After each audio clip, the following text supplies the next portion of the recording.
ಈದ್ಗಾ ಮೈದಾನ ಯಾರಿಗೆ ಸೇರಿದ್ದು? ಡಿಸಿಎಸ್ಪಿ ಮೀಟಿಂಗ್ನಲ್ಲಿ ಏನಾಯ್ತು?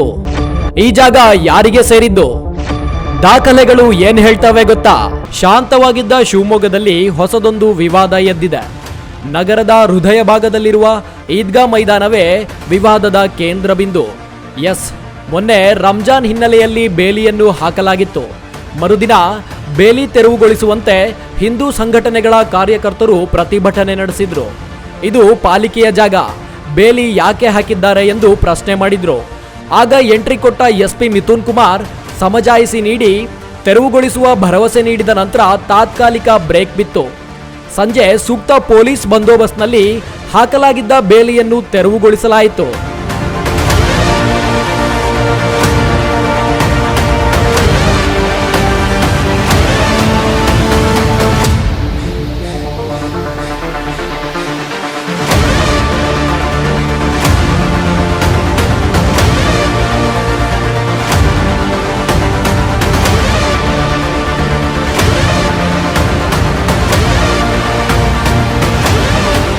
ಮುಸ್ಲಿಂ ಸಂಘಟನೆಗಳು ಜಿಲ್ಲಾಧಿಕಾರಿ ಕಚೇರಿ ಎದುರು ಪ್ರತಿಭಟನೆ ನಡೆಸಿ ಈದ್ಗಾ ಜಾಗ ನಮ್ಮದು, ಅದು ನಮ್ಮ ಪೂರ್ವಜರ ಆಸ್ತಿ ಎಂದಿದ್ದಾರೆ.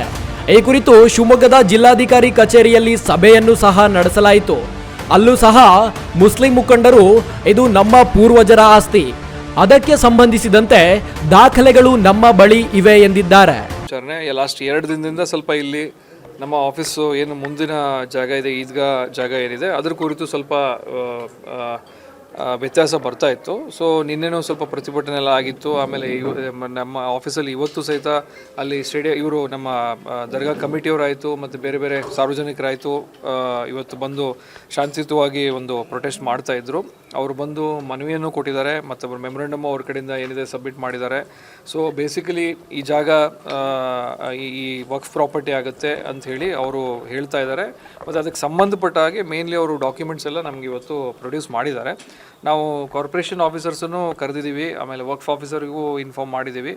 ಏನಿದೆ ಎಲ್ಲ ಡಾಕ್ಯುಮೆಂಟ್ಸ್ ಎಲ್ಲ ನಾವು ಏನಿದೆ ಅದನ್ನು ಪರಿಶೀಲನೆ ಮಾಡ್ತೀವಿ. ಪ್ರಾಪರ್ಟಿ ಅವ್ರದ್ದಾಗಿತ್ತಂದ್ರೆ ಅವ್ರದ್ದು ಏನಿದೆ ಅವ್ರು ಕೆಲಸ ಮಾಡ್ಕೊಳ್ಳೋಕ್ಕೆ ನಾವು ಅಭ್ಯಂತರ ಮಾಡಲ್ಲ. ಅದ್ರ ಕುರಿತು ನಾವು ಪರಿಶೀಲನೆ ಮಾಡ್ತೀವಿ ಅಂತ ಅವ್ರಿಗೆ ನಾವು ತಿಳಿಸಿದ್ದೀವಿ. ಮತ್ತು ಅವರು ಏನು ಬ್ಯಾರಿಕೇಡ್ಸನ್ನು ಏನು ಹಾಕ್ಕೊಂಡಿದ್ರು ಅದು ಸದ್ಯಕ್ಕೆ ಅದು ಬೇಡ, ಈಗ ಅದು ಏನಿದೆ ಪರ್ಮಿಷನ್ಸು ಅದೆಲ್ಲ ಆದಮೇಲೆ ಬೇಕಾದ್ರೆ ಅದನ್ನು ನೋಡ್ಬೋದು ಅಂತೇಳಿ ನಾವು ಅವರಿಗೆ ತಿಳಿಸಿದ್ದೀವಿ. ಈಗ ಅದ್ರ ಕುರಿತು ಏನಿದೆ ಪರಿಶೀಲನೆ ಮಾಡ್ತಾ ಇದ್ದೀವಿ. ಮುಂದಿನ ಏನು ಡೆವಲಪ್ಮೆಂಟ್ಸ್ ಇದೆ ನಾವು ಮಾಧ್ಯಮದವ್ರಿಗೆ ಹೇಳ್ತೀವಿ. ಅಲ್ಲ ಸದ್ಯಕ್ಕೆ ನೋಡಿ ಇಶ್ಯೂ ಇರೋ ತನಕ ನಮ್ಮದು ಒಂದು ಸ್ವಲ್ಪ ನಾವು ಅದು ಬೇಡ, ಅಲ್ಲಿ ಏನು ವೆಹಿಕಲ್ ಪಾರ್ಕಿಂಗ್ ಏನು ಸದ್ಯಕ್ಕೆ ಏನು ಬೇಡ ಅಂತ ನಾವು ಯೋಚನೆ ಮಾಡಿದ್ದೀವಿ. ನೋಡ್ತೀವಿ ಅದ್ರ ಏನಿದೆ ಅದರದ್ದು ಮೊದಲಿನ ನೇಚರ್ ಏನಿತ್ತು, ಲ್ಯಾಂಡ್ ಏನಿತ್ತು, 1907ರಿಂದನೂ ಬೇರೆ ಬೇರೆ ರೆಕಾರ್ಡ್ಸ್ ಇದೆ ಅನ್ನೋದು ನಮಗೆ ತಿಳಿದು ಬಂದ ವಿಚಾರ. ಅದನ್ನು ಪರಿಶೀಲನೆ ಮಾಡೋಕ್ಕೂ ಸ್ವಲ್ಪ ಟೈಮ್ ಬೇಕಾಗುತ್ತೆ. ವೆಹಿಕಲ್ ಪಾರ್ಕಿಂಗ್ ಬಗ್ಗೆ ಅದ್ರ ಬಗ್ಗೆ ಎಲ್ಲ ಮುಂದಿನ ನಾವು ಇದನ್ನ ಡಿಸಿಷನ್ ತಗೊಳ್ತೀವಿ. ಸದ್ಯಕ್ಕೆ ಈಗ ಆಸ್ ಆಫ್ ನಾವು ಈಗ 1-2 ದಿವಸ ಬೇಡ, ಆಮೇಲೆ ಮುಂದಿನ ನೋಡೋಣ ಅಂತ ನಾವು ಯೋಚನೆ ಮಾಡಿದ್ವಿ. ಅಲ್ಲ ಸಾರ್ವಜನಿಕ ತೊಂದರೆ ಆಗದಿದ್ದಂಗೆ ಪೊಲೀಸ್ ಇಲಾಖೆಯವರು ನಿಭಾಯಿಸ್ತಾರೆ. ಅದ್ರದ್ದು ಏನು ಸಮಸ್ಯೆ ಆಗದೆ ಮ್ಯಾನೇಜ್ ಮಾಡ್ತೀವಿ ಅನ್ನೋದು ನಾವು ಈಗ ಪ್ಲಾನ್ ಮಾಡ್ತಿದ್ದೀವಿ, ನೋಡ್ತೀವಿ. ಖಂಡಿತ ನಾವು ಏನು ಪಾರ್ಕಿಂಗ್ ವಿಚಾರ ಅಷ್ಟೇ ಅಲ್ಲ, ಈಗ ಅಲ್ಲಿದು ಪಾರ್ಕಿಂಗ್ ವಿಚಾರ ಒಂದೇ ಅಲ್ಲಿ ಇಶ್ಯೂ ಇರೋದಲ್ಲ. ಈಗ ಅವರು ವಕ್ಫ್ ಪ್ರಾಪರ್ಟಿ ಆಗಿರೋದಕ್ಕೆ ಈ ಥರ ಪಾರ್ಕಿಂಗ್ ಅಂತ ಕೊಟ್ಟಿದ್ದಕ್ಕೆ ನಮ್ಗೆ ವಕ್ಫ್ ಪ್ರಾಪರ್ಟಿ ಅಲ್ಲ ಅಂತ ನೀವು ಹೇಳ್ತೀರ ಅನ್ನೋದು ಅವ್ರದ್ದು ಒಂದು ಅಳಿಲಿದೆ. ಸೊ ಅದಕ್ಕೆ ನಾವು ಅದನ್ನು ನೋಡ್ಬಿಟ್ಟು ಲೀಗಲಿ ಏನಿದೆ ಫಸ್ಟ್ ಅದನ್ನು ನೋಡ್ಕೊಳ್ತೀವಿ. ಪಾರ್ಕಿಂಗ್ ವಿಚಾರ ಏನಿದ್ರು 1 ದಿವಸ 2 ದಿವಸದ್ದು ಇರ್ಬೋದು, ಅಥವಾ ಮುಂದೆ ಏನು ಡಿಸಿಷನ್ ಆಗುತ್ತೆ ಅದ್ರ ಮೇಲೆ ಇರ್ಬೋದು. ಸೊ ಅಲ್ಲಿ ತನಕ ನಾವು ಈ ಏನು ಇಶ್ಯೂ ಏನಿದೆ ಸ್ವಲ್ಪ ಸಾಲ್ವ್ ಆಗೋ ತನಕ ಅದನ್ನು ನೋಡ್ಕೊಂಡು ನಾವು ಒಂದು ನಿರ್ಧಾರ ತೆಗೆದುಕೊಳ್ತೀವಿ. ಅಲ್ಲ ಗೊತ್ತಿಲ್ಲ, ನಾನು ಅದ್ರ ಬಗ್ಗೆ ಈಗ ಕಮೆಂಟ್ ಮಾಡೋಕ್ಕೆ ಹೋಗಲ್ಲ. ನಾನು ಏನಿದ್ರು ಅದನ್ನ ಪರಿಶೀಲನೆ ಮಾಡ್ತೀನಿ. ಅವರು ಸಹಿತ ಅದು ಡಾಕ್ಯುಮೆಂಟ್ಸ್ ಪ್ರೊಡ್ಯೂಸ್ ಮಾಡಿದ್ದಾರೆ. ನಮ್ಮ ಕಾರ್ಪೊರೇಷನ್ ಅವ್ರ ಹತ್ರನೂ ಡಾಕ್ಯುಮೆಂಟ್ಸ್ ಏನಿದೆ ಅದನ್ನು ಚೆಕ್ ಮಾಡ್ತೀವಿ. ಈಗ ಅದು ವಕ್ಫ್ ಅಂತ ನೋಟಿಫೈ ಆಗಿದ್ದು ನೋಟಿಫಿಕೇಶನ್ ಕಾಪಿನೂ ಅವರು ನಮಗೆ ಪ್ರೊಡ್ಯೂಸ್ ಮಾಡಿದ್ದಾರೆ. ಸೊ ಇದನ್ನೆಲ್ಲ ವೆರಿಫೈ ಮಾಡಬೇಕಾಗತ್ತೆ. ಖಂಡಿತ ಅದನ್ನ ಏನಿದೆ ಲೀಗಲಿ ನಾವು ಏನು ಮಾಡೋದಿದೆ ಅದ್ರ ಕುರಿತು ಒಂದು ನಿರ್ಧಾರ ತೆಗೆದುಕೊಳ್ತೀವಿ ನಾವು.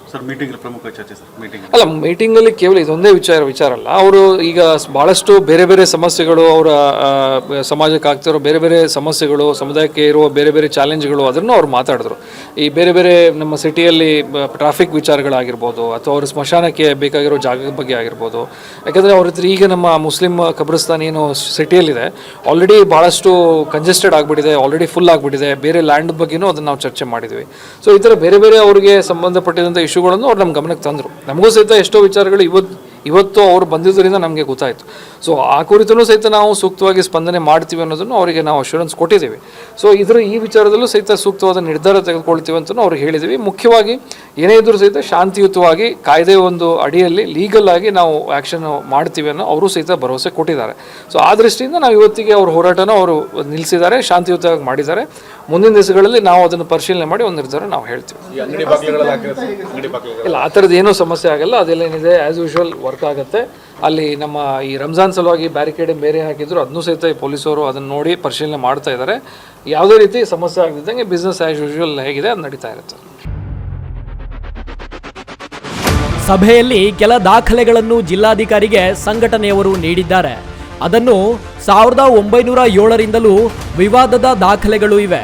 ಅವುಗಳನ್ನು ಪರಿಶೀಲನೆ ಮಾಡಬೇಕು. ಅದಕ್ಕೆ ಸಮಯ ಕೂಡ ಬೇಕಾಗಿದೆ. ಹಾಗಾಗಿ ಸದ್ಯ ಯಥಾಸ್ಥಿತಿ ಕಾಪಾಡುವಂತೆ ತಿಳಿಸಲಾಗಿದೆ. ಪಾರ್ಕಿಂಗೂ ಅವಕಾಶ ನೀಡಿಲ್ಲ.